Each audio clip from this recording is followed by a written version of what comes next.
All month, we're talking about love, and today's guest wants to put love in action through a technological solution to some of the world's greatest needs in the developing world. Don't forget to hit like and subscribe so you don't miss a single episode. Welcome to Radical Abundance. I'm your host, Teresa Janzen, and today my guest is Mark Westmoreland. He is the co-founder of a ministry called Love Big, and that is a ministry designed to make life-changing impact around the world. So welcome, Mark. Thank you, Teresa. It's really good to be with you today. Well, I just love when I love big. When I heard the name of your ministry, Love Big, I just thought that is so incredible, because what is it like to love small? We don't want to do that. In fact, I was just reading in Romans chapter 12, I think verse 9, in the New Living Translation, it says, and to really love people. Don't just pretend to love people, but really love them. And so I love the idea of love big. How did that come about? Really, Matthew 22 and Matthew 25, 22 being the two greatest commands, one to love God and the other to love our neighbors as ourselves. And it's a verb. And then in 25, the Great Commission. And the two go hand in hand, is to go out and to love. And being involved in Africa for a decade plus, I was overwhelmed, my first trip and even beyond, with the depth and the breadth of need and the challenge before us, the insignificance I felt in my relation to the size of the task to help those resolve that need. And the reality that it's going to take a lot of love to really mobilize the hands, the feet, the church to get out there and to help resolve it to the extent that we can. It's not a passive check writing. It is a deep involvement, which requires love. And that's why you really wanted to focus on the verb of love, is because you see it as something that's really very action oriented, not just something that's a touchy-feely, feel-good check writing. It feels good to write a check and know you've done something, but when you put action to it, it's so much more amazing. Yes, totally agree. It requires our time, our energy, our resources, emotions, being worn out sometimes and still going in an area where we have little control in the immediate sense. And it's a long-term endeavor. Yeah, a long-term endeavor. That's an important aspect too. So we're talking this whole month, we're talking about love, and not just love in the romantic Valentine-y sense of the word. And yes, I did. Mm-hmm. I'll admit it. I chose the theme for February to be love because of Valentine's Day, but that romantic love is probably less of what I want to talk about. And especially in this show, we want to talk about a different kind of love. And how did that really become a focus for your life and ministry, the idea of loving more so even than just helping? You know, I've always been a hands-on type of person. It's sort of a long story, but I was in the investment world for about 30 years, raising assets for New York money managers mostly. And along the path, I really, in a very busy life, thought I need to do more. I need to serve more. I need to serve better. And spent a little time in East Africa.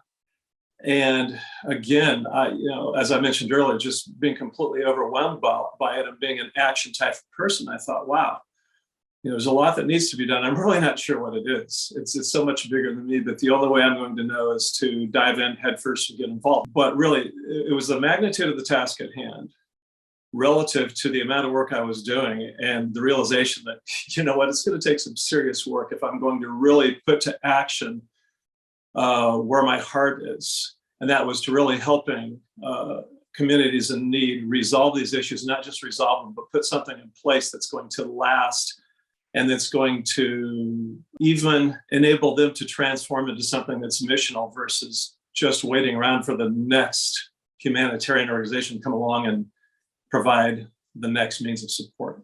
Exactly. And, Dan and I, we talk about that a lot because a lot of East Africa and in a lot of parts of the world, people show love by giving, but that doesn't transform a community. In fact, it can set a community back. And yet it's so difficult to see the immediate need, a very real, urgent need, and know that the long-term impact is different than just answering that immediate need today. And so how do you see that playing out with Love Big?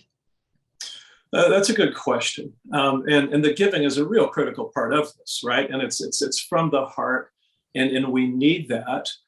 And then it's our job to ensure that what we're putting in place is something that reflects good stewardship of that giving and creates a long-lasting result, not just a humanitarian result, but a result for the kingdom of God. And well-fed, people who receive good nutrition, water, medicine, education, conflict resolution, and trauma healing, those types of things. By the way, that's all biblical, right? Repeated so many times throughout Scripture, but those things are all absolutely critical. But then for us to steward that well is to make sure that those things happen, but that they last, and that we're creating a community that can continue to function afterwards. And what we're doing very specifically is coming to grips with what the real issues are. What is the real need? If you go into a village in central Equatoria and South Sudan that's post-conflict, you could, oh, wow, water, food, medicine, trauma healing. There's so many different things that are needed. Where do I start? So number one is really gathering a complete and accurate understanding of what the need is. And then second is resolving it with organizations that are in it for the long haul. And it's really a multi-organizational impact or effort because of the different needs, right? So you coalesce them. And it's almost a tag team handing of the baton approach where what's the first need right now? Well, it's water. You can survive, 3 days without water, 15 days without food, then it's medicine. And my gosh, how do we make this last without coming in and doing some trauma healing? And then by all means, pastoring, putting it in the context of what God wants and how this happened, how it originated was with God's love. This is why we're doing this. And if you want this to last, we have to continue this and this relationship with God. And here's some pastoring to help facilitate that. So I think you said that it's primarily you're working in East Africa. Is that correct? Yes, at this point, that is where we're focusing the beta part of this project and our original, our current efforts with government, with clergy, with other nonprofit ministries, and with people on the ground, but definitely in other places as we learn. Yeah, and just like you said, when you go into a village, you have to ask, where do I start? Well, I guess when you're looking at an organization like this or a ministry like this, and you want to love big, you still have to ask that question, where do I start? And there is incredible need, and it's hard to balance that long-term vision with the immediate crisis and need that you see in front of you that really is impacting people on a daily basis. You also talked about this being multi-organizational. Tell me a little bit about how you envision that working out in a context like South Sudan, where the humanitarian context is quite vibrant. Yes, it's complicated. It is. So number one, we're big believers in 1 + 1 = 3. Another short story. I'll try to keep this short. We were outside of Ye, down along the Congo border, meeting with some county people, a commissioner, and we're a water organization at the time, and still are, doing great work. And we were with a commissioner who said, we have all these dry boreholes. And Steve says, hey, do you have a map? And I said, well, yeah, we do. Of all the dry boreholes? Yeah, absolutely. Well, guess what? A lot of dry boreholes were in places where they already needed wells, and we were doing de novo, brand new boreholes for $7,500 a pop, a week to drill. And here they have a map of borehole repairs we can do that are already in great locations, and a day, maybe 2 days work, $1,200. And we very shortly thereafter, employing this great strategy that landed in our lap directly from above, all of a sudden, just the number of wells that were being drilled multiplied significantly. And I thought, wow. And along the way, we saw needs as we were out doing boreholes for other things, food, medicine, conflict resolution, peace, etc. And suddenly we sort of felt like these quarterbacks, I think, that were aligning need and provision. And it just became so clear that working together was such a great thing. That's another way of loving big, right? Loving other ministries where we can work together cohesively to do these things. So we have built a nexus, if you will. A nexus is a way of connecting others. And so it's a way of connecting humanitarian / ministry organizations with those in need. It's a very complicated database. It's taking a lot of work. We're in the very latter process of completing both the front end, which is what we see when we're looking at a website, and the back end, which is the database and the code that makes it work, to enable connection, to gather data on needs, legitimize those needs, prioritize them, and as well work with great ministries, high integrity ministries, and legitimize them to a certain extent, do a little vetting and matching the two up. And so us working together, again, is that 1 + 1 = 3 effect of synergy that we're really excited about seeing happen. You talked about the way that you learned about those borehole repairs and how you could strategically be impactful with a lower dollar amount and less time and really meet needs faster. And you just used good questions, asking people the right questions, the right people, the right questions at the right time can lead to open doors that we never even imagined. So you didn't know exactly what you were going to get into, though, when you started asking those questions. How has that been transformational even for you, and as you're planning how this organization will operate? Well, that's a great question. And really asking questions, trying to determine the need and the need behind the need. For example, you can say, what do you need when you go into a village? And you know what you're going to get. You're going to get a lot. Yeah, they're going to give you a whole laundry list because they need a lot. Right. And as you know, experience on the ground helps you learn to ask the right questions. For example, what is your greatest impediment to living right now? I mean, issues of an entirely different magnitude than other parts of the world experience. Well, we're dying of thirst, malaria, dysentery, whatever it may be, cholera. Oh, wow. Okay. So how do those things happen? Well, clean water, medicine, food, right? So right away, as somebody who's seasoned on the ground, you go, well, that sounds like these are the needs. And so you can ask clarifying questions to determine that. And so by doing this, and by really, this is a critical aspect of it, is pairing up with indigenous, who we get to know and trust, who really understand this and with whom we can ask the right questions and really get to the root of the issue. People who don't have an alternative agenda, whose hearts are in it to serve God and to serve their community, who will give us the right responses and will help us align the correct resources and types of resources with this indigenous partner to help resolve these local needs. And then there are multiple organizational partners, of course, because there's not just one need, as you know. Right. And what I love about that, involving the nationals or indigenous people, is, of course, they're the ones who know the context. But oftentimes they do need help uncovering really the root issue that they're dealing with. And Dan likes to say you have to ask the question why 5 times in order to get to really the real cause of it. What is the need? Well, our children have malaria. Why do the children have malaria? Because they're being bitten by mosquitoes. Why are they being bitten by mosquitoes? Because the mosquitoes have access to them. There's mosquito nets, and you can begin to see, you go deeper, deeper, deeper as to why is this happening. And eventually you find something that you can resolve and create an actual impact rather than just slapping a Band-Aid, like giving malaria medicine. Very important. Malaria medicine is a really great thing. But if we can get back and prevent malaria in the first place, that's a better thing, you know? Right. So asking those good questions of the people who have the answers and who understand the context, but maybe need a little bit of help in getting back to that root cause, because they may only be seeing the surface themselves. Absolutely. And Teresa, that really dovetails into what you do with your trauma healing, counseling, and that area of expertise, which is going to be an integral part to this, that and pastoring. Because when you step into a post-conflict region and you're working with people who have been through unimaginable atrocity, it's fight or flight.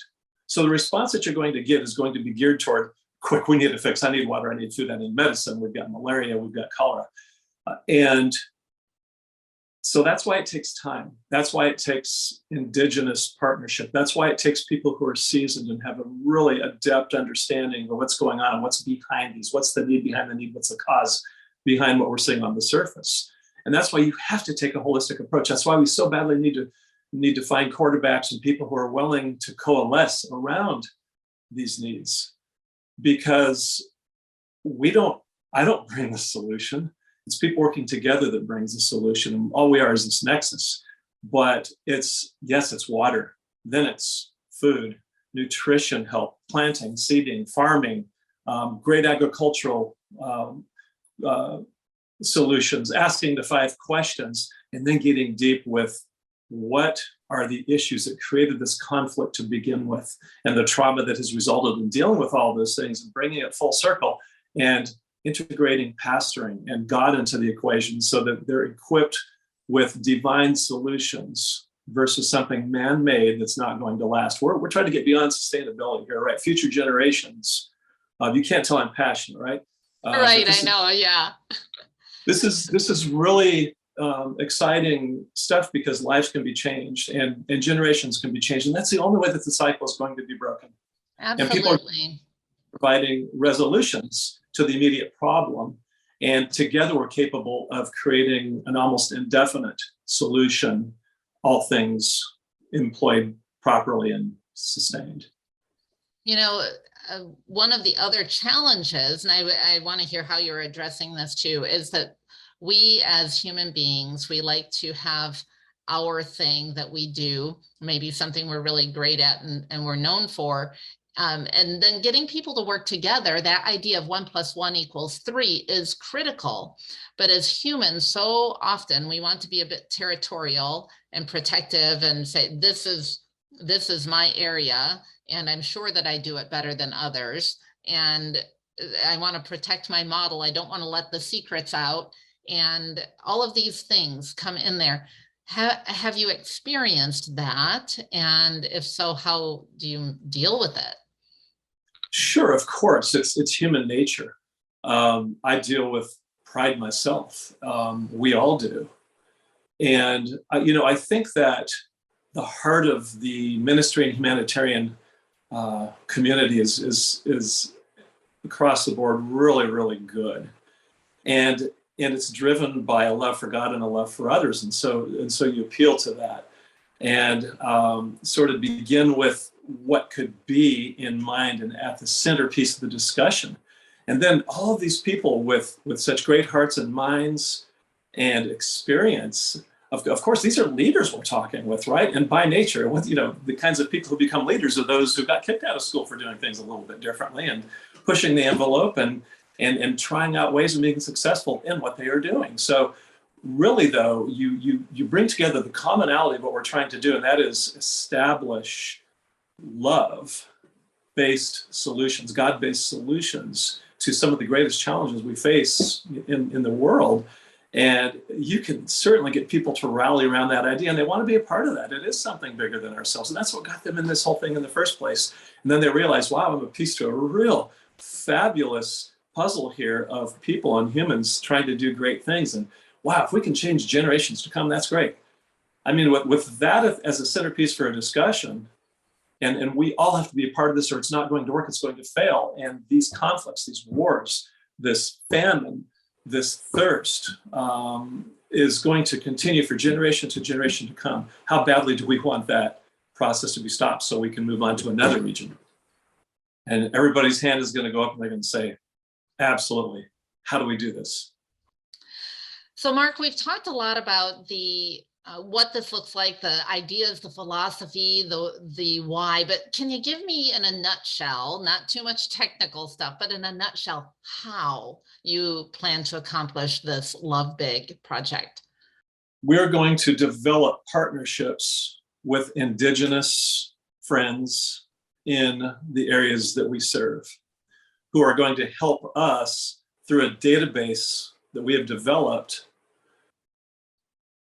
get our arms around what the greatest needs are, the projects associated with those needs, and get those into the database.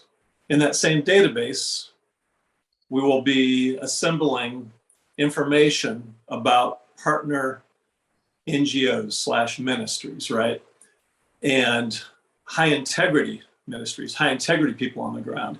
And so we're building this network, and it hasn't been difficult to do that.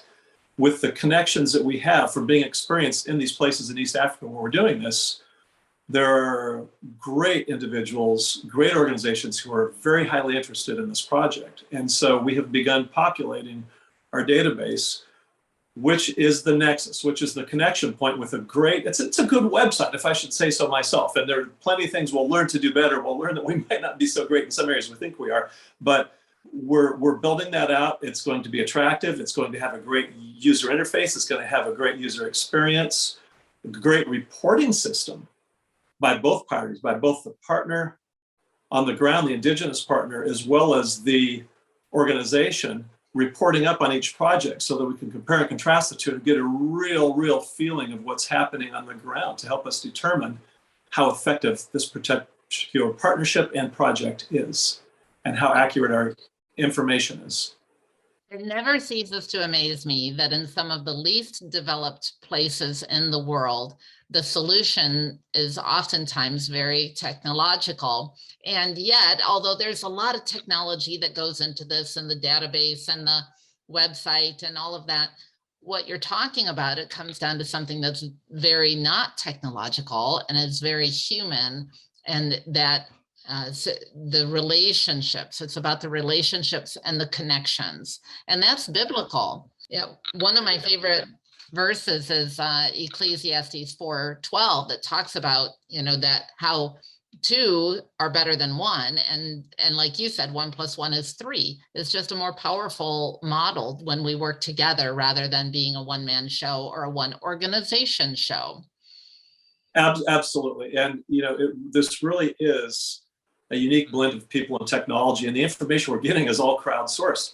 And if you want biblical correlations or examples of this happening, you look at the last chapter, the last few paragraphs and verses in any of the epistles of any of the New Testament books, and you have Phoebe, and you basically have all these biblical characters, and you can sort of get the backstory on what's going on behind the scenes. Tell so-and-so hi, and they're doing great work over there. And oh my gosh, it's great how you two are working together with the local community and all these other people. And you just see this amazing, amazing church, this amazing community coalescing and loving big and working together.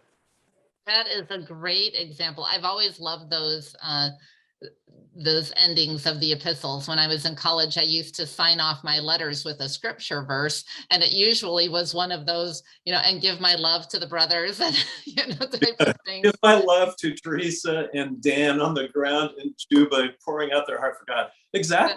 Exactly. Yeah. And so remembering that we are in this together, and that's the way God has created it for us to work together. Speaking of working together, I know that this is a collaborative project that you've been doing with your son. How has that been as a dad working together with your son? Well, it's been fabulous to see him. He's been to South Sudan, and we've had some good experiences and some interesting experiences over there in Uganda and East Africa. It's been fulfilling. It's nice to see him see the gifts that God has given him go to work for something like this, and to see his excitement behind it. Now he's balancing that with a college degree at Baylor right now. He's in his third year, and that's a balancing act. But it's been absolutely fabulous to have him involved in this and understanding what's going on there, and to be in a position, see him in a position to do something about it. I think it's so special to work together with your child and, like you said, see the gifts and talents God has given them and how they can bring those forth. Has he come up with some really great ideas and that you've been like, wow, amazing? Let me tell you, the best ideas for this whole thing have come from other people, and working with other people. It's not this big fabulous creation that I dreamt up in my sleep. It was just reading the ground and communicating with people and hearing from other people. And Matthew has been extraordinary. I mean, just some great, innovative ideas. His mind works that way. And so, yes, he's been a very critical part of producing what this is going to be, and doing idea generating around it. Well, I know the project is not rolled out yet. Can you tell us a little bit about the timeline and what we should expect in the next few months? Yep, I'll be over there in your neck of the woods, in East Africa in a few weeks.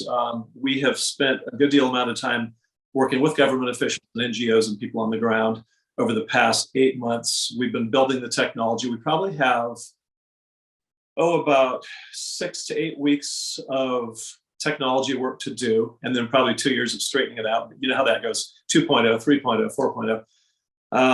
And we will be doing betas. This is going to be a very methodic rollout. There's too much at stake here to not do it right. We could rush into this and start populating it with projects and things, but what we really want to do is in places we know, in East Africa in particular, South Sudan and Uganda, and maybe Kenya, we want to do some beta projects around areas that we know, people we know, and see how they go. The coalescing, the reporting, the outcome.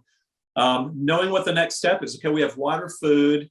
How successful are we bringing in medicine? How do we do that most effective? And in lockstep with this, how do we bring in trauma healing? Everybody's going back from the refugee camps right now, or a lot of them are, right?